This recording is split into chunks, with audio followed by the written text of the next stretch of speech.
নমস্কার, আশা করি সবাই ভালোই আছেন। সুমতি কিচেন উইথ ব্লগ থেকে সবাইকে স্বাগত। আজকে একটা সম্পূর্ণ নতুন রেসিপি আপনাদের সঙ্গে শেয়ার করেছি। আজকে মাছের রেসিপি আপনাদের সঙ্গে শেয়ার করেছি। এই মাছটা হচ্ছে প্রথম আমি রান্না করলাম, মানে বিয়ের পর প্রথম রান্না করলাম। আর দেখতেই পাচ্ছেন এই যে মাছ নিয়েছি, পুরো মাংসর মতন দেখতে লাগছে। বিয়ের এই 25 বছর পর এই মাছটা রান্না করে আপনাদের সঙ্গে শেয়ার করছি। চিনতে পারছেন এটা কী মাছ? মাছগুলোকে পরিষ্কার করে ধুয়ে নিয়েছি, আর এই মাছগুলোকে মাংসর মতন করেই রান্না করতে হয়, তবেই খেতে হচ্ছে টেস্ট হয়। এই দেখুন, এই মাছের কিন্তু একটাও কাঁটা নেই, কাঁটা থাকেনি, শুধু মাছ আর একটু করে সরু সরু হাড় মতন আছে, খুবই নরম।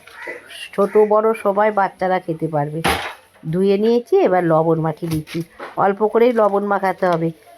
এই মাছ তো হচ্ছে সামুদ্রিক মাছ, নোনতা মাছ, সেই জন্য অল্প লবণ মাখালাম।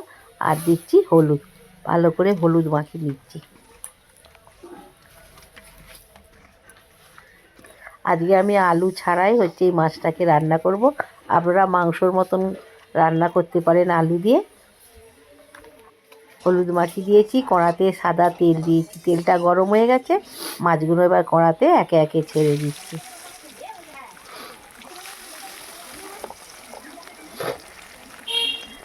দেখুন লাল হয়েছে, পুরো মাংসর মতন। একটু লাল করে ভেজে নিচ্ছি। মাছগুলোকে একটু অপেক্ষা করার পর উল্টে দিচ্ছি। আর এই মাছ কিন্তু ভাঙবে না, একটু বেশি করেই তেল দিয়েছি। অনেকগুলোই মাছ ভাজবো তো, সেই জন্য অনেকটাই তেল দিয়েছি। মাছগুলোকে উল্টে পাল্টে ভেজে নিলাম। এবার এই মাছগুলোকে তুলে নিচ্ছি। যে বাকি মাছগুলো আছে, বাকি মাছগুলোকেও ভেজে নিচ্ছি। মাছগুলো সব ভেজে নিলাম। এই দেখুন, সব মাছগুলো ভাজা হয়ে গেছে, লাল করে হচ্ছে ভেজে নিয়েছি। মাছ ভেজে তুলে নিয়েছি, অনেকটাই তেল আছে। ওই তেলের মধ্যে ছোটো এলাচ, দারচিনি, লবঙ্গ ফোড়ন দিলাম, আর পেঁয়াজ কুচনা দিলাম। গ্রেভিটা আপনারা যেমন করবেন সেই বুঝে পেঁয়াজ দিবেন। আর একটু লবণ দিলাম, পেঁয়াজটা তাড়াতাড়ি তাহলে নরম হয়ে যাবে। একটু পেঁয়াজটাকে লাল করে ভেজে নিচ্ছি। পেঁয়াজটা লাল করে ভাজা হয়ে গেছে, এবার টমেটো কুচনা দিলাম।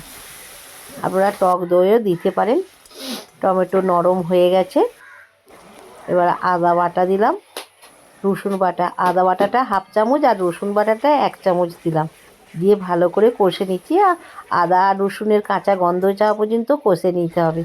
এবার জিরে গুঁড়ো দিলাম হাফ চামচ, আর ধনের গুঁড়ো দিলাম হাফ চামচ। হলুদ গুঁড়ো দিলাম, আর ঝাল লঙ্কার গুঁড়ো দিলাম। আপনারা যেমন ঝাল খাবেন সেই বুঝেই ঝালটা দেবেন। ভালো করে পেঁয়াজের সঙ্গে মশলাগুলোকে কষে নিচ্ছি। খুব সুন্দরভাবে কষা হয়ে গেছে, দেখুন। একটু জল দিয়ে মশলাটাকে কষে নিচ্ছি। ভালোভাবে কষা হয়ে গেছে, এবার জল ঢেলে দিলাম। আর নতুন নতুন বন্ধুদের দিকে অসংখ্য ধন্যবাদ আমার এই রেসিপি দেখার জন্য। মাছটাই যে ভেজে রেখে দিয়েছি, আর মাছটাকে দিয়ে একটু ভালো করে ফুটিয়ে নেব।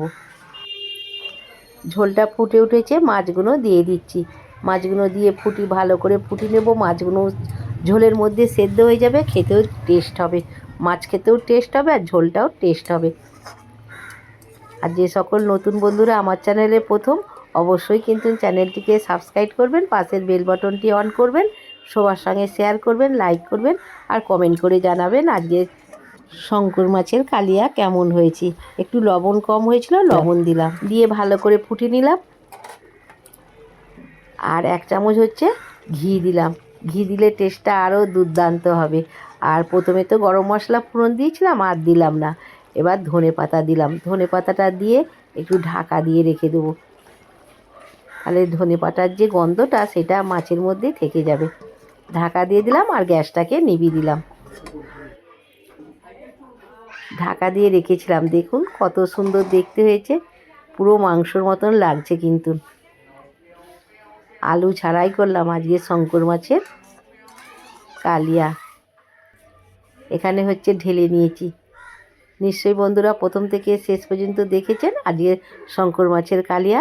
আবার কোনো একটা নতুন রেসিপি নিয়ে আপনাদের সঙ্গে দেখা হবে। ততক্ষণে আপনারা সুস্থ থাকবেন, ভালো থাকবেন আর অবশ্যই আমার পাশে থাকবেন। নমস্কার।